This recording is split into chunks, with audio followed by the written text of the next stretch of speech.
میں عرض کرتا رہتا ہوں کہ کائنڈس آف غرور کی کئی قسمیں ہیں، الگ الگ قسمیں ہیں. حسن کا غرور رہتا ہے، بڑھاپے میں نکل جاتا. حکومت کا غرور رہتا ہے، 5 سال کے بعد ختم ہو جاتا ہے. آج کل پچھلے زمانے میں پھر بھی چل جاتا تھا، بادشاہ جب تک ہے. علم کا غرور رہتا ہے، وہ بھی بڑھاپے کے ساتھ ختم ہونے لگتا ہے، جبکہ اللہ تعالیٰ ارشاد فرمایا کہ بہت سی چیزیں سیکھ لینے کے بعد انسان بڑھاپے میں بھولنے لگتا ہے، میموری سیل ختم ہو جاتے ہیں. لیکن ایک غرور ہوتا ہے جو پیچھا نہیں چھوڑتا، وہ دینداری کا غرور رہتا ہے. یاد رکھیے، عبادتوں کا غرور رہتا ہے. یہ غرور اگر بندے کے اندر آ جائے تو اللہ تعالیٰ نے سورۃ الاعراف میں جو بلعام ابن باور کا واقعہ بیان کیا، جو گمراہ ہوا اپنی عبادتوں کے باوجود، وہ کیفیت اتنی بری ہوتی ہے کہ اللہ تعالیٰ ارشاد فرمایا مثلہ کمثل الکلب، اس کی مثال کتے جیسی ہو گئی. فرمایا اتنا انسان رذیل و ذلیل ہو جاتا ہے. دینداری کے غرور کو قریب نہیں پھٹکنے دینا چاہیے. بہت سے لوگوں کا عالم یہ ہوتا ہے کہ جہاں چہرے پہ داڑھی، سر پہ ٹوپی آئی تو وہ سمجھنے لگتے ہیں میں تو مفتی اعظم ہوں. ایسے بات کرتے ہیں، مولویوں سے جھٹک جھٹک کے بات کرتے ہیں. ابھی ایک واقعہ ہے، بیچارے مفتی صاحب پریشان جمعہ پڑھا کے آئے اور انہوں نے کہا بری طرح ایک صاحب نے جھٹک دیا. کیا کہا کہ تم نے کیسے کہا خطبے میں حضرت عائشہ کی عمر بوقت نکاح 6 سال تھی، آئندہ سے بولنا نہیں، 26 سال تھی. ارے مولا، ان کو پکڑ کے آپ لے کے آئیے. ساری احادیث میں ام المومنین حضرت عائشہ رضی اللہ تعالیٰ عنہ روایت کرتی، کہاں میٹو گے، کہاں میٹو گے. تم مخالفین سے ڈرتے ہو. مخالفین کا مسئلہ یہ ہے کہ اس اعتراض کو چھوڑیں گے دوسرا اعتراض پکڑیں گے. بدتمیزی کرنے والا کر رہا نا، اڑنے والے گھوڑے کا بھی نام لے رہا، اس کو بھی ہٹا دو روایتوں سے. اس کے بعد معراج کو بھی نکال دو.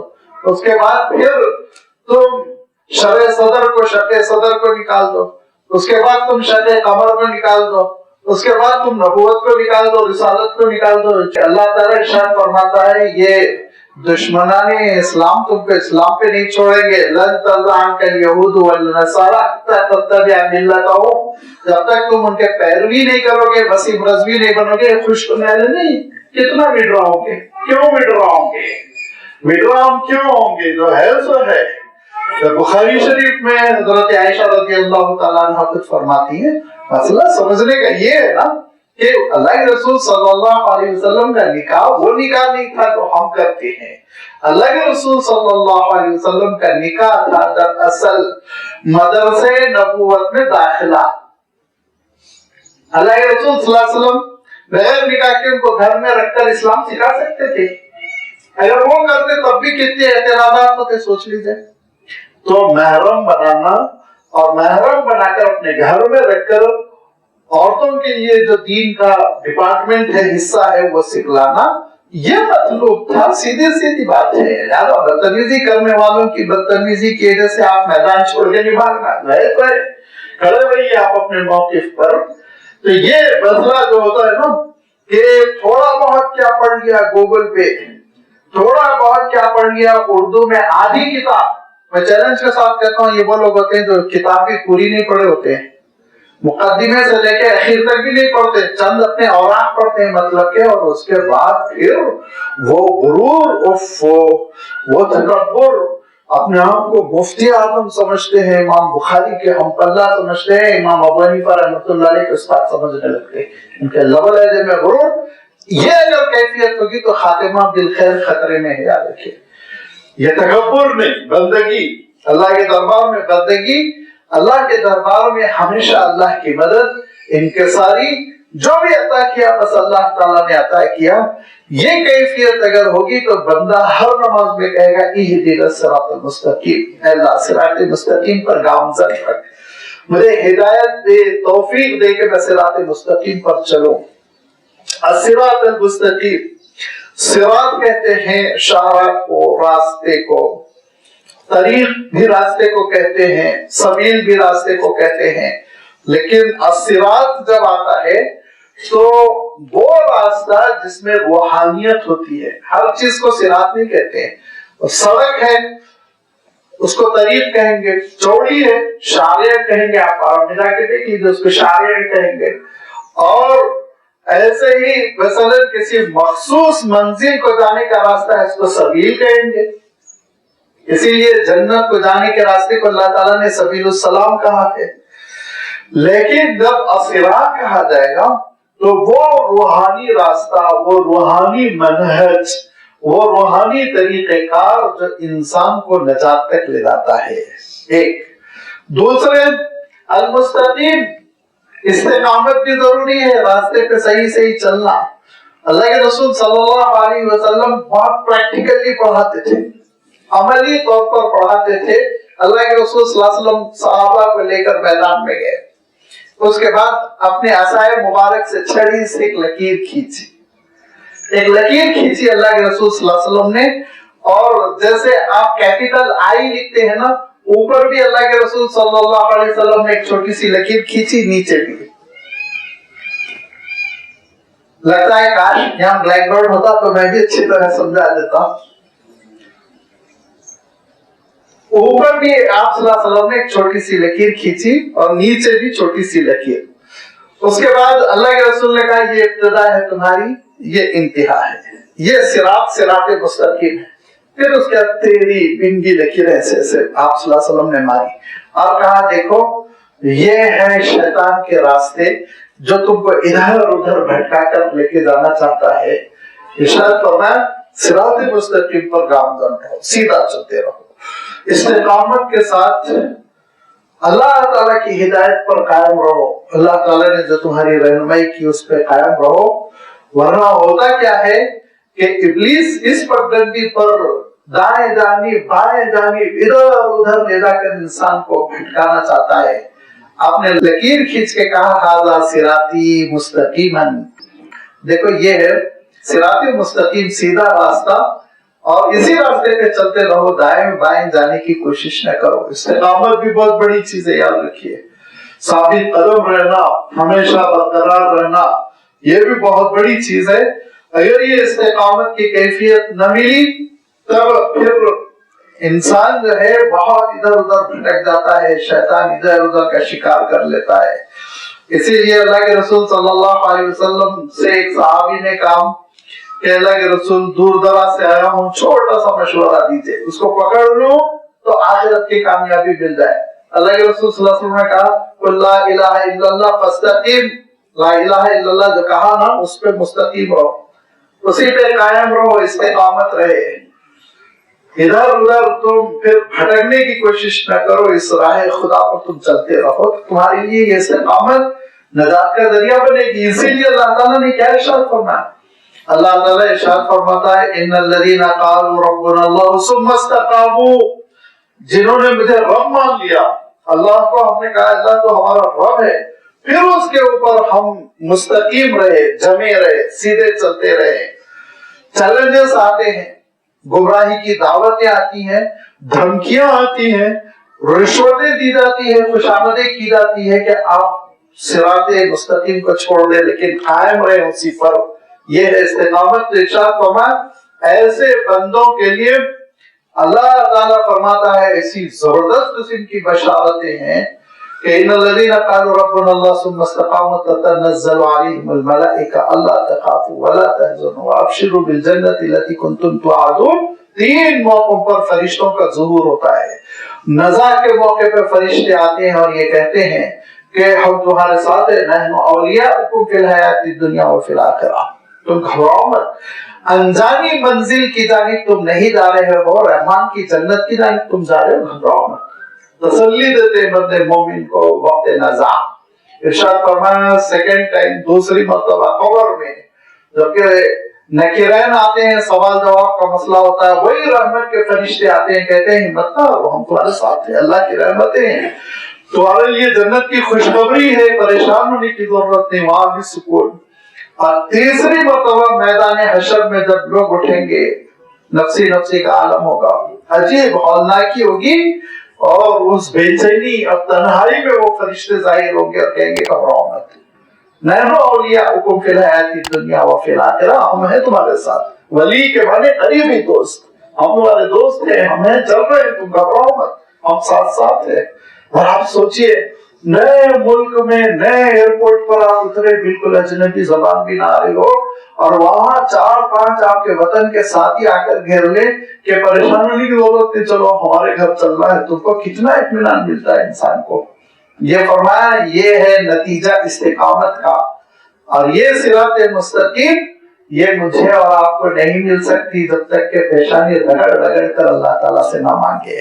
ہر رکعت میں مانگو گا، تمہاری کوئی نماز اس وقت تک نماز نہیں جب تک اہدنا صراط المستقیم نہ کہہ لو۔ یہ اللہ تعالیٰ ہدایت دیتا رہے، گامزن رکھے صراط مستقیم پر۔ اچھا راستہ ہے تو کون سا راستہ؟ ارشاد فرمائے صراط الذین انعمت علیہم، وہ راستہ ہے اللہ جس پر آپ نے نعمتوں کی بارش کی ہو، وہ راستہ جس پر چلنے والوں کے لیے آپ نے انعام کا فیصلہ کیا ہو۔ انعمت علیہم، کن پر انعام کا فیصلہ؟ یہ قرآن مجید کا اصول ہے۔ دیکھیے قرآن مجید سمجھنا ہو تو اکثر و بیشتر آپ حضرات واقف ہوں گے، اہم ترین اصول یہی ہے، القرآن یفسر بعضہ بعضا، قرآن مجید کے ایک حصے کی تشریح کہیں نہ کہیں دوسرا حصہ کرتا ہے، دوسری جگہ اس کی وضاحت رہتی ہے۔ یا ایھا الذین آمنوا، آمنو، اے ایمان والو ایمان قبول کرو۔ ایمان کس کو کہیں گے؟ آمن الرسول۔ اب یہاں دیکھیں پوری ایمان کی تشریح ہے، اللہ پر ایمان، فرشتوں پر ایمان، آخرت پر ایمان، رسولوں پر ایمان، کتابوں پر ایمان۔ جہاں آپ ایک جگہ دیکھیں گے کہ بات اختصار کے ساتھ کہی گئی، اگر ذوق ہے تلاوت کا اور تدبر کا، دونوں چیزیں ہیں اگر، تو آپ دیکھیں گے دوسری جگہ انشاءاللہ بڑی تفصیل ملے گی۔ اور ایک ہندوستانی کے مفسر کا بڑا کارنامہ ہے، عربی میں انہوں نے تفسیر لکھی، تفسیر ثنائی کے نام سے مولانا ثناء اللہ امرتسری رحمۃ اللہ علیہ تھے، اور انہوں نے ہر آیت کی تشریح قرآن مجید کی کسی آیت سے کی ہے۔ ایک مرتبہ چھپی تھی وہ تفسیر عربی میں، پھر ہم لوگوں کی ناقدری، میرے پاس بڑی مشکل سے اس کا زیروکس ہے، تو بڑے مکتبوں میں تو ہے، بڑی جو لائبریریاں ہیں ندوۃ العلماء وغیرہ کی، لیکن عام طور پر اب یہ چھپتی نہیں، بے اعتنائی ہے۔ لیکن فہم قرآن کے لیے اتنی معاون تفسیر ہے، وہ ایسی آیتیں وہ نظیر میں پیش کرتے ہیں کہ اس سے ایک مفہوم کلیئر ہو کر واضح ہو کر ذہنوں میں آ جاتا ہے۔ لہذا صراط الذین انعمت علیہم، منعم علیہم، جن پر اللہ نے انعام فرمایا وہ کون ہے؟ اللہ تعالیٰ خود سورہ نساء میں اس کی تشریح کر دیا۔